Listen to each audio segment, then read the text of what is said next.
Hello, everybody, and welcome back to another episode of Nursing and Style Podcast, where we empower nurses and inspire entrepreneurs to own their piece of healthcare, create multiple streams of income, and build businesses that leave a lasting legacy. Today's guest is Krishondra A, a forensic accountant, healthcare executive, serial entrepreneurial, and business strategist. Her journey spans financial services, tax strategy, healthcare operations, transportation services, home and community based and franchise ownership.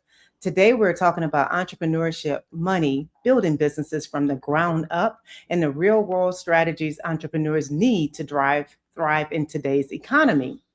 This topic today is the blueprint for building wealth beyond a paycheck. And Krishondra Noel, a serial entrepreneur, is the best person that we can get this information from. So, Krishondra, welcome. Tell the world a little bit about who is Krishondra in your own words. So, my name, like she said, is Krishondra Noel. I'm a forensic accountant. I have two masters. I have an MBA as well as a master's in forensic accountant. My entrepreneurship spans almost 20 years now. I started off with a financial firm where it's credit consultatives, tax and financial management. I was doing financial planning. I was a financial advisor for JP Morgan Chase prior to that.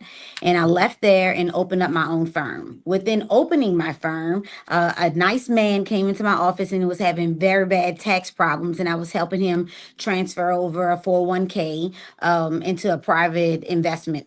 Okay, so while we were Uh-huh. talking, he's like, "Hey, you're super smart. Can you try to look at my tax problems?" I'm like, "Hey, I'm not an accountant. I'm an advisor." And Uh-huh. he's like, "You know what? I believe in you. Check it out for me." So I'm checking out his stuff, and I found the error that his CPA had, and I fixed it for him. Oh, wow. We mailed everything over to the IRS. The IRS gave him back a check, and after that, he sent me 50 something clients for taxes. He owned a company. Yeah. So he Uh-huh. sent me 50 something clients to do taxes. Now, at this time, I did not have my license. So I was just helping them get their taxes in order, but it was growing every year that I realized I need to do convert my business, credit consultatives, tax, and financial management. So now in 2007, it was converted over to, tax and financial management. So ever since 2007, I have been doing taxes. And from him, I went from, one client to 50 clients to now over 600 for taxes. Look at that. And Yep. So it came from a challenge and you were willing to step up to the challenge. You didn't know everything at that time. I don't know what just happened. You didn't know everything at that time no. you needed to know, but you were willing to just trust yourself. Yes, Take the yes. yes. And look what it yield. Look. Yes, right. And then Yeah. within that span, what I enjoyed learning was while I was, being a tax advisor, I paid attention to the needs of other things. So we'll talk more about that because I know you're going to have some great questions about that. You already know it. You already Mhm. know it. So, starting off accidentally, quote unquote, getting into the tax business, blowing that business up all the way to over 600 clients. And Yes, then now I notice you're building an H&R Block franchise. So, what's the yes. most, tell me about a little bit of that transition of how transition to the H&R Block franchise. For those that are out there that have a tax firm that's building that tax firm, they may not even know how you get The your business so opportunities. attractive Yes. that people come knocking on your door. So tell me that before we transition into the next question. So, within 4 years of me now being licensed as a tax advisor, H&R Block reached out to me and they wanted to purchase my office. And now I was in my 20s at that time, and I was like, "No, I don't want to sell my office. I'm going to keep it." So every year they were sending me letters and they said, "Hey, what about you becoming a franchise? How about that?" And then I thought about it and I was like, I have kids and I know this is going to build me a different type of structure. I didn't Yeah. like the royalties. I didn't like how much I had to give them, but it was more about the structure for me. And so I decided to convert over to, an H&R Block. If there's anyone out there that's tax advisors that want to know how to do that and the best way to do it, because I learned after how I did mine, there's Uh-huh. different ways to do it. make sure you reach out to me because I can help you with that. Ah, you see that? Yeah. Now, people don't realize that when you build a business, you can build a business to sell a business. Yes. I So have they friends. miss out on that opportunity. Yes. Or one of my really Yeah. good friends that's she's a CPA, and she Uh-huh. converted her business on purpose just for that reason. So she converted hers over to an H&R Block. She grew Mhm. her clientele about maybe 30 more percent, and then she was able to sell her business for a little bit under $1 million after 10 years. Look at Yeah. that. That is Yeah. outstanding. All right. Hmm. Well, we're going to have some people joining us live. So I want to give an acknowledgement to Mike. Hey, Mike, thank you for watching. Hey, I do the most. By the way, I love that name. I do the most. Is watching us. So feel free to drop in your comments and we'll try to get your questions answered as we go along. Krishan, I get so much energy when I'm dealing with you around you. So, what's some of the lessons did you learn during your first year of business? So let's see.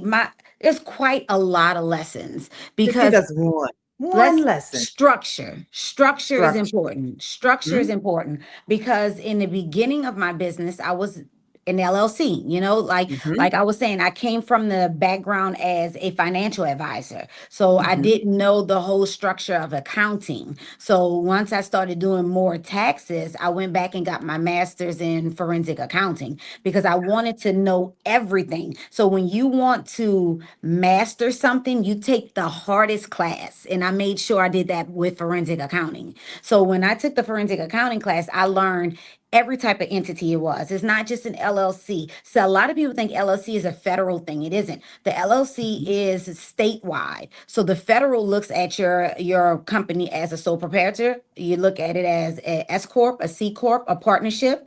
So when mhm, you look at taxes on those structures, that's how mhm, you figure out your taxes. So structure is the key. You're going to want to make sure you look at the type of business that you're opening, the type of mhm. revenues that you're thinking that you're going to, do your forecast, see what type of revenues you're going to make, and then open up your office, what type of entity, because changing it costs way more money. I make a lot of Uh-huh. money fixing people's errors. You want to make sure you do it right in the beginning. It's so much cheaper.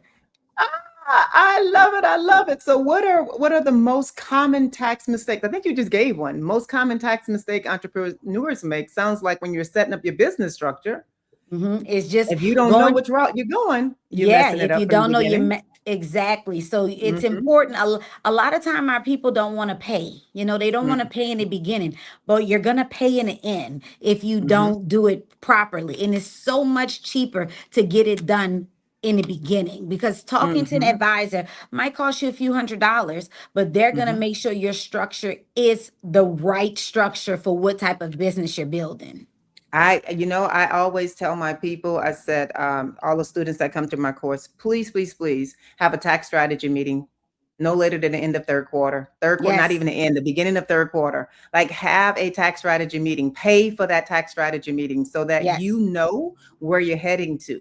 You Hmm. should never get the tax time and be like, oh, what? No, no, no, no. Yes, Have tax strategy meetings. You shouldn't be yes. shocked about this. And Hmm. so let's look at what is one thing that an entrepreneur can do to legally maximize tax savings. Just one nugget. Don't give them a whole lot because you got a lot of them. One Okay. good tax savings that people possibly miss. So you want to set up, especially owners, you want to try to set up yourself an IRA. Okay. So Okay. IRAs are great savings on tax wise because the monies that you put in this IRA is going to be tax deferred for you. So it saves a lot of money. So you're going to Yeah. want to set up an IRA, especially because when you own your own structure, you don't have a 401k, you don't have any of those things. So you can start one of those. You can, having a private Yes. company. And that's another thing we can talk about. But very important that you try to start yourself an investment because once you put those monies aside, then that's something that you could defer on taxes. Ooh, I can talk taxes all day. Me too, girl. It's when you in America and you Hmm. don't understand how business is set up, how this world is set up for us in America. It's like, why Yes. do you not have a business? You don't even understand and begin to understand the opportunities for tax savings. When I heard Warren Buffett make a comment that my secretary pays more taxes than me, I'm like, the secretary pays more taxes than a billionaire? Wake up, Yes. America, right? What you Yes. doing? Right. So Yes. Yeah, you're like my best buddy in this Mhm. world. I love, love, Yeah. love taxes.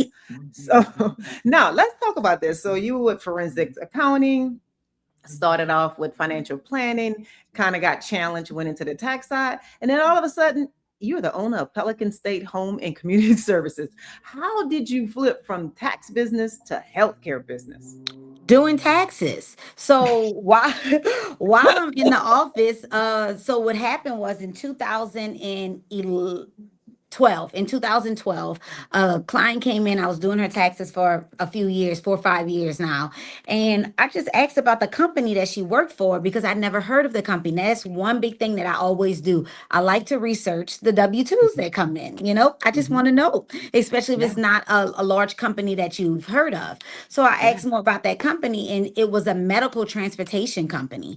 And I asked a little bit more about, what do they do? And she was like, oh, it's a statewide business and they just pick up clients in the area and bring them back to their homes. I was like, okay, Mhm. my husband graduated in logistics. He's about to open a business. So we so we opened up Noel Medical Transportation. And then in Yeah. 2019, that's when Pelican State happened because from those last 5 years from Noel Medical to Pelican State, I had so many clients now at this time. We were doing almost 100 trips a day. And we Wow. started, yeah. So we started finding that a lot of the clients were needing help. They needed personal care attendants. So Yeah. we were having our own drivers helping them, walking them into the doctor's office, walking them into Yeah. their home. So then I was doing bookkeeping for about four PCA. I'm still doing bookkeeping and taxes for about Yeah. four PCA facilities. And I called the girls. I was like, hey, listen, I own a medical transportation business and we're doing so many of this PCA services. Talk to me more about home health care. And Uh-huh. so they gave me information, and it took almost 2.5 years because of the facility needs review for us Oh, to that ain't get through. tough. Oh my goodness, for us to Mhm. get through and get qualified to open up the PCA facility. And now Pelican State Home and Community Services was born. See, and I have people that come to me all the time, nurses, wanting to start healthcare businesses, and I have non-nurses, and they're like, "Can a non-nurse own a healthcare business?" You're the perfect Yes, example of that. Yes, you yes, can. ma'am. I'm Now, an accountant. another, see, you're not the only accountant that I know that own a business. Now, let me clock this: Yes. accountants ain't starting businesses that they know ain't making no money. Talk to me, girl. Hmm. So See you that saw the you numbers. got the background. So that's the thing. Hmm. With me, I do research. Now, a lot of people want to start a business just because they see something on TikTok or Instagram. Uh-huh. That's not the proper way to open up a business. You have to do your research because Mhm. research is going to give you that key on what type of, there's something called KPIs, which is your Yes. indicators, right? You're going to Yes. need to make Uh-huh. sure you can find all these key indicators because this right here is Flip going to that. give you the structure, right? That's Uh-huh. going to give you the structure and that leads you to the revenue because you don't want to start a business just because you say, oh, these people are making 200,000, 300,000, $1 million a year because your market might not be for that, so you want to make sure that you do this research in the beginning. Oh, you gave some nuggets. Yeah. All right. So now, what was very different for you compared to some other people? I like the way you stack your businesses. So you Hmm. had your first opportunity with transportation. Oh, my husband's about to graduate in logistics. Oh, he gonna start a business because we gonna control this and I have unlimited income, right? Yeah. Now Hmm. you paid attention to what my clients need. Because a lot of Hmm. times, what else you're going to do next, your people that you're serving are telling you if you're Yes. paying attention. So you were paying attention. You're like, okay, let me look into this. Yes. This works. I can do this. We already have a pipeline. So Hmm. now we're going to be the solution to the people that already trust us and Right. now add this layer of service on.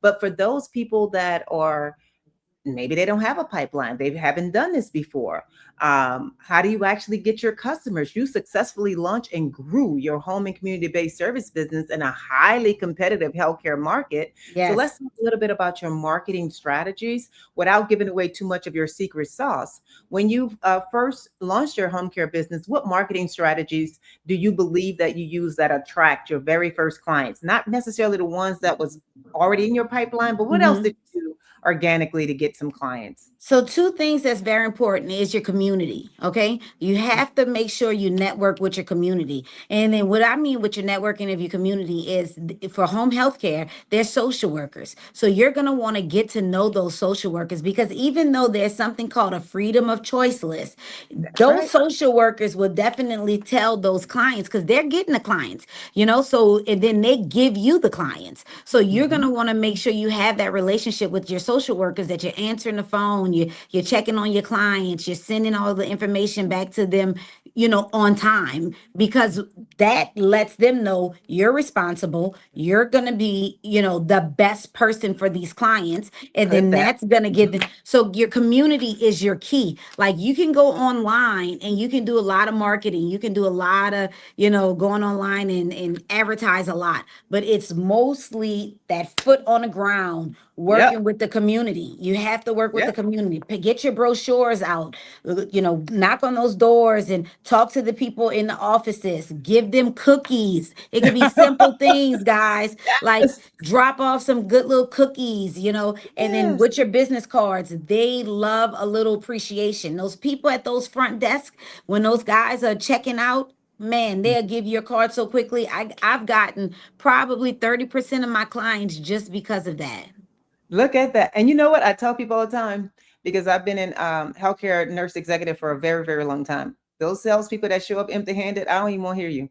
Right? Thank I'm you. busy. I'm rolling. I got other things to do. But if you stop me with a snack, because I probably haven't eaten all day, Yes, I'm going to have an opportunity to talk with you and make sure you have your business card attached to those snacks because I might forget about exactly. you. And Yes, so if ma'am. another nurse or case manager comes in later that day and now they're grabbing one of your cookies, they see your information. And then when you show back up, it becomes a familiarity because I just saw your logo, I just saw your information. So Yes, boots on the ground is what you said. That's yes. how you got to get it done. And All right. you could get little cheap little things. Like I even did little sticky notes, the little sticky Yeah. pads, Yeah. and with my Exactly. company's name on it, and I dropped them off at the little different offices because the Mhm. the people in the front office use those sticky pads all the time. So All the when they time.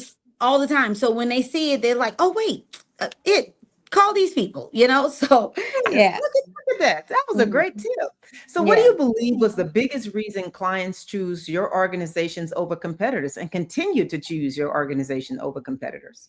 It's really the social workers. Like is not, and it's also because we make sure we pride ourselves on visibility, like, so Mhm, we want to make sure that you're working with most of your people in your community, right? So because mhm, in home and healthcare it's regional, so mm, wherever your office located, you're working with the people in that region, so you're going to mhm. want to make sure that you're visible on any type of, when Medicaid have programs down here, make sure somebody is representing there, because once they see That's a you good all the one. time, yeah, Mhm. because Medicaid comes down and they have meetings, they have, they do health and wellness programs. You're going to want to Yes, make sure that you stay online with that so you can go to all the community events. Yeah.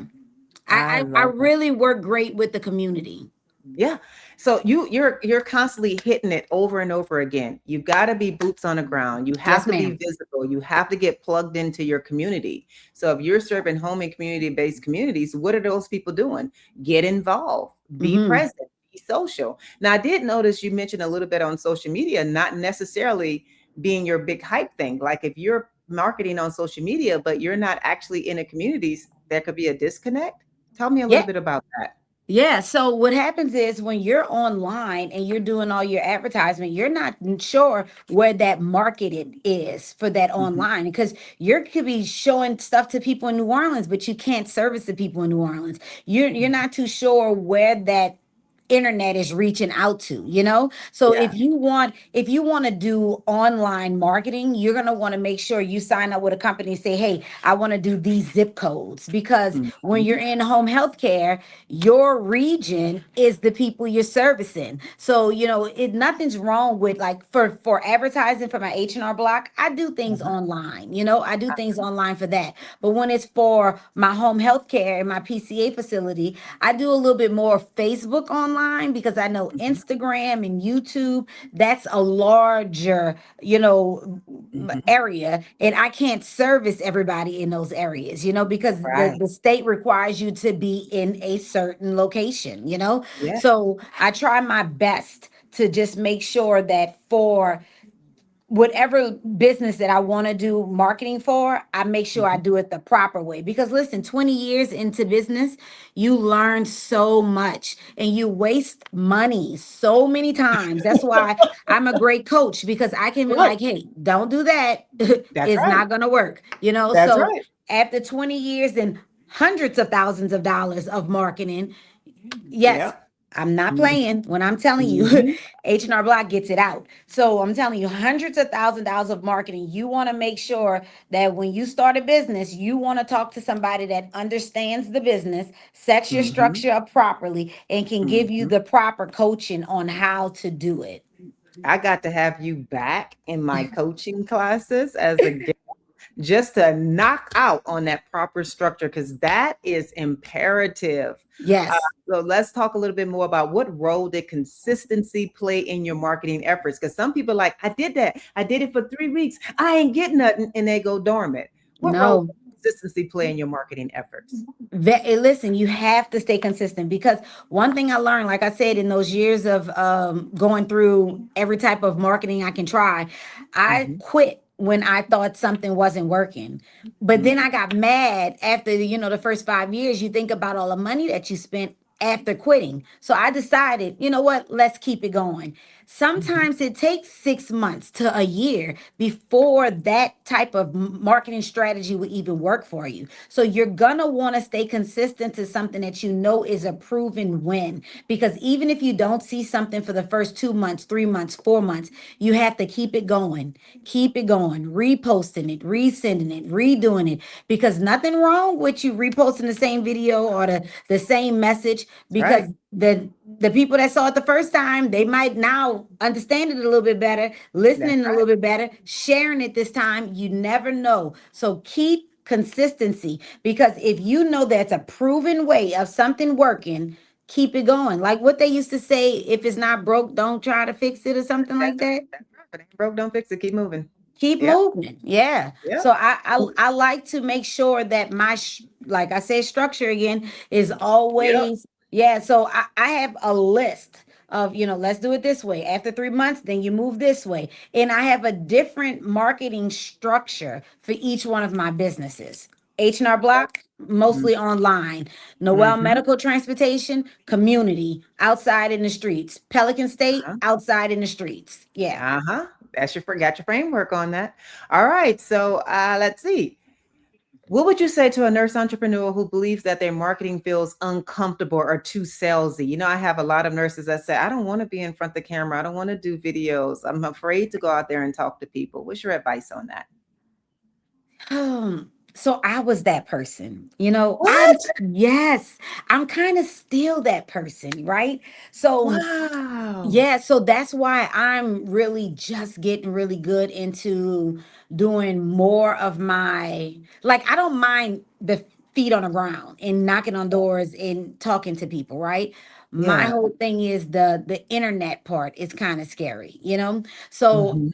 I try to tell them just get over it, because a lot of times Uh-huh. I'm a big Just go. perfectionist, right? Mhm. I'm a big perfectionist and I would look at myself on a video and be like, "Oh, your eyes look crooked," or "Let's not post this video because your shirt wasn't correct," or you weren't ironed," something. I Uh-huh. find any type of problem. But Uh-huh. listen, the people that's coming to you is not looking for that. They are Nope. not Not looking even for paying attention to it. they're not paying attention to it. They are literally listening for the education so you That's can right. teach them to move on to another level. So just try your best to just put it out.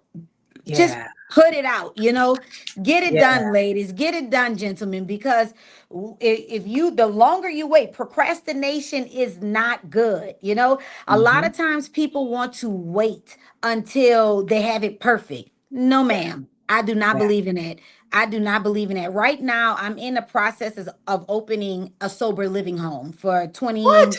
20, yes, 20. I wish if my internet was decent, I could have walked you to the facility because I tried to make sure all my things are in this location. My H&R Yes, Block is here. My home health yes, care agency is literally 2 blocks away. I could walk there. And yes. the sober living facility is around the corner from here. So Look I'm at in a that. yeah, so I'm in a process of doing that right now. And with the sober living facility, I realized that marketing structure is a little bit different, but I Mhm. had to make sure that I felt comfortable and I was okay with going out and talking to the councilmen. Mhm. I had to talk with the our we call them parish presidents out here.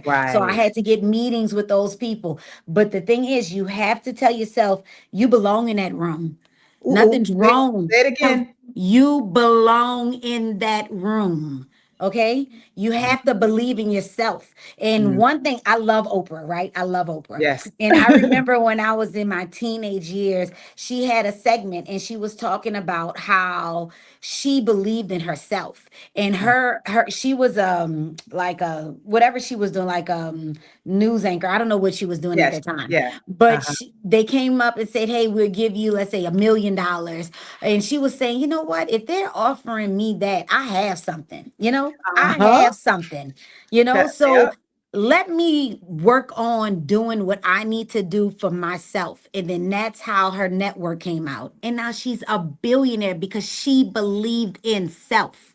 And That's that's what's right. important. Sometimes you have to have that not sometimes. You have to have that accountability partner because one Yes. thing I must say, my husband, I loved him down. My Yeah. husband was my key. And not only was he my accountability partner, he believed in me when I didn't believe in myself. And he had pushed me out there and say, "Baby, you got this. Listen Yeah. to me. You got this. You could do this, babe." So it's important for you to have that person, but you also have to have that in yourself. It's That's important right. to have that in yourself because if you don't believe it, then it's hard for that person that believes in you to push you to help you do it. So you have to believe in self.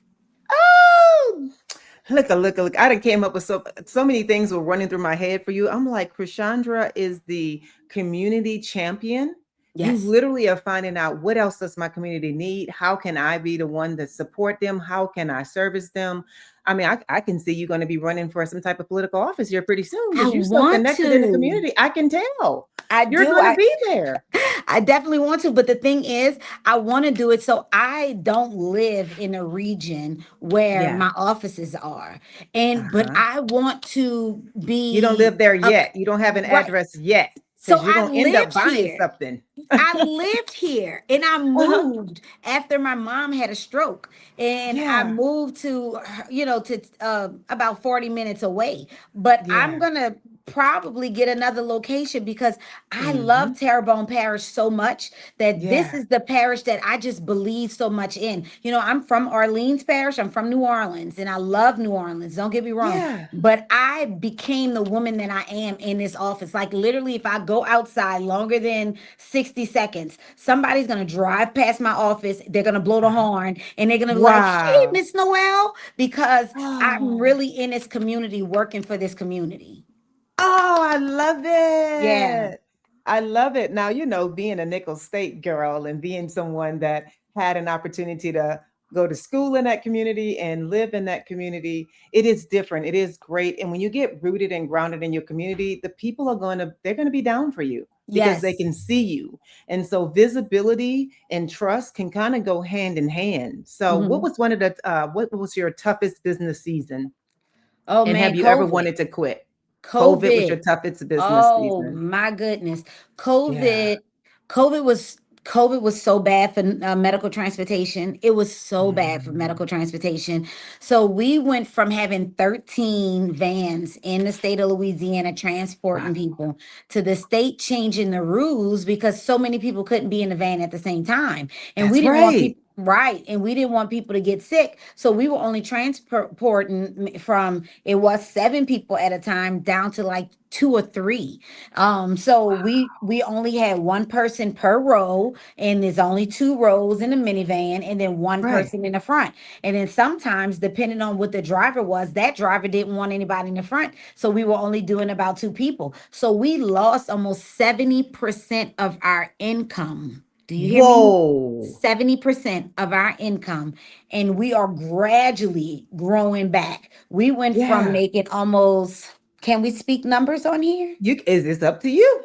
Okay, You can be so real. for this business, we were making about close to about 800-900,000 dollars a year. Not a whole bunch, Yeah. but it's still She great, said not a whole bunch. Uh-oh.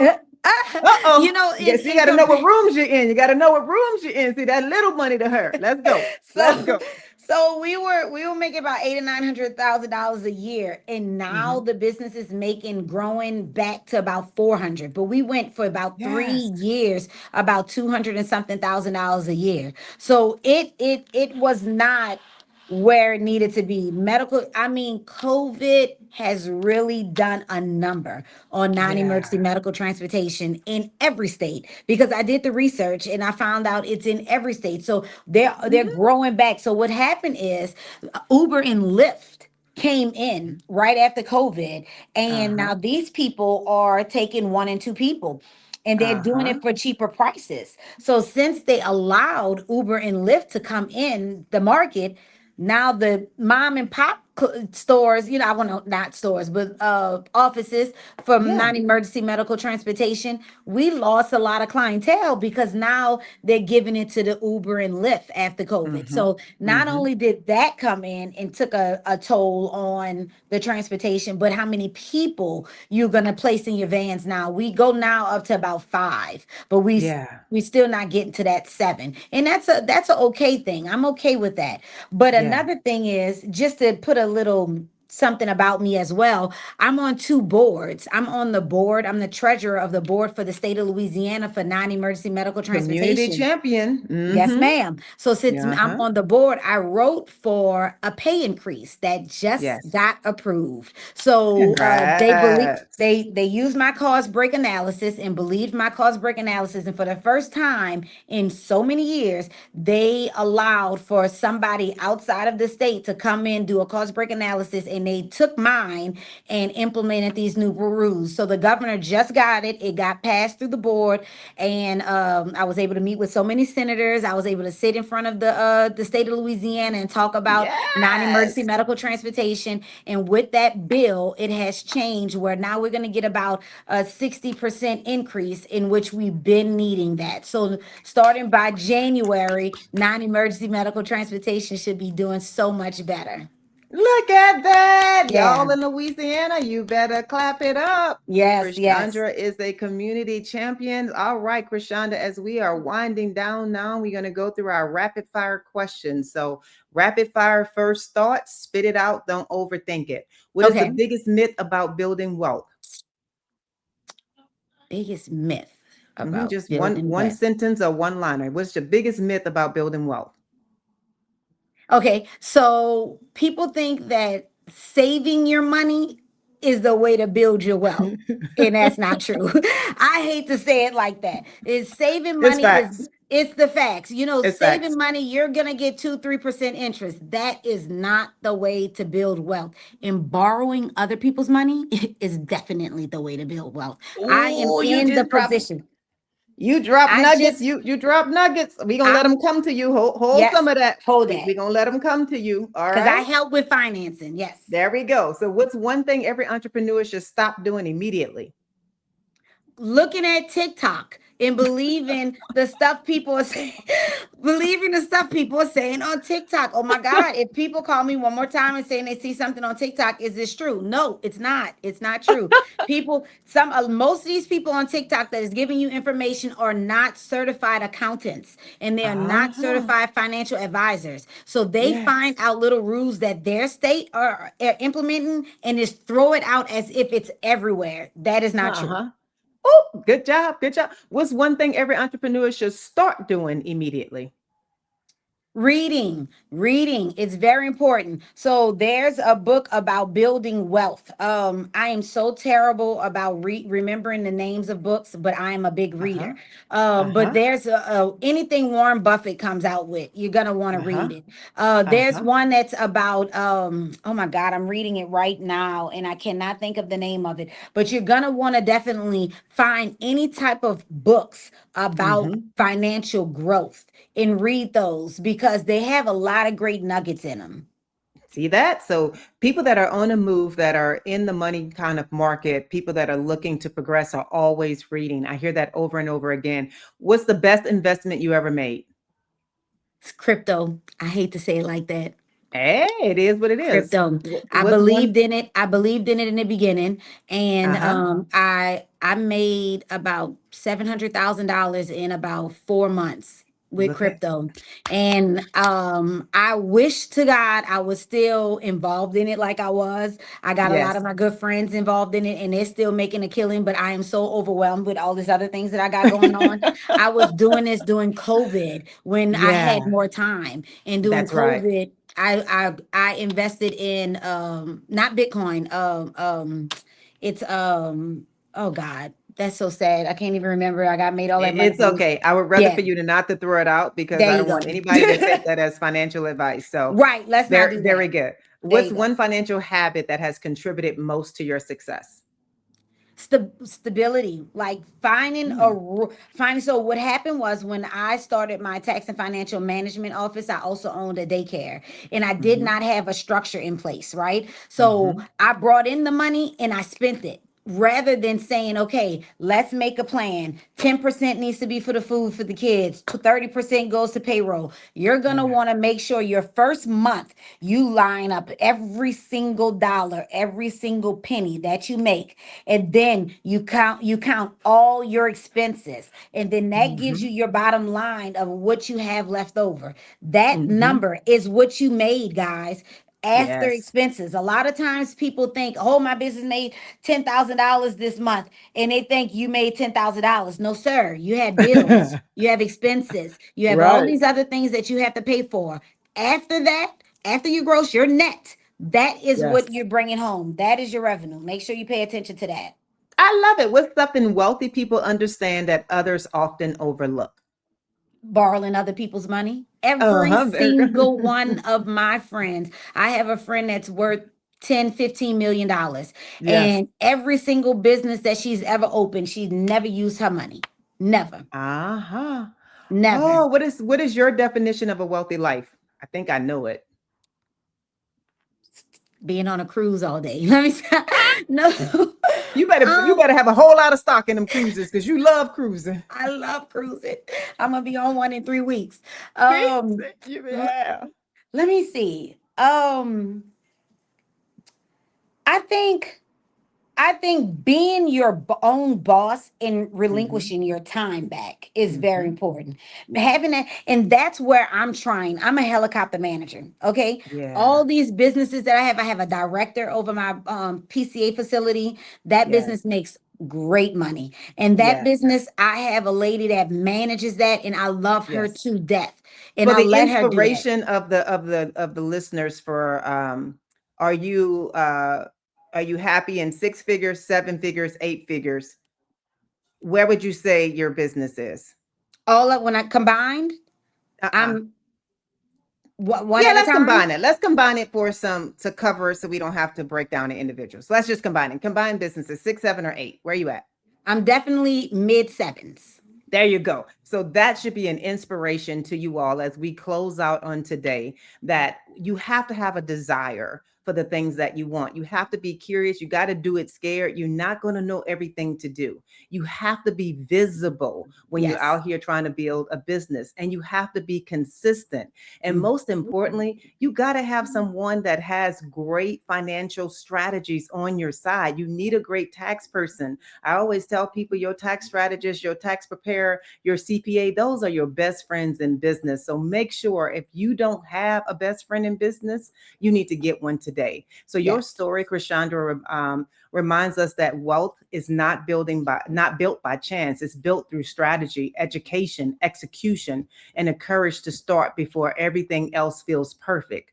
Entrepreneurship is not just about making money, it's about creating opportunities, building systems, serving communities, and leaving a lasting legacy. So, as we close out, Krishondra, tell everybody how they can reach you, where they can follow you. So on Instagram, I'm Noel, Noelkri. My Instagram is business stuff and personal, guys. But you can also find me. I have a Facebook. It's Credit, Credit, Consultative, Consultative. And then my Facebook as well is Krishondra Hamilton Noel. So, and that's my name right there, Krishondra, Krishondra Hamilton Noel.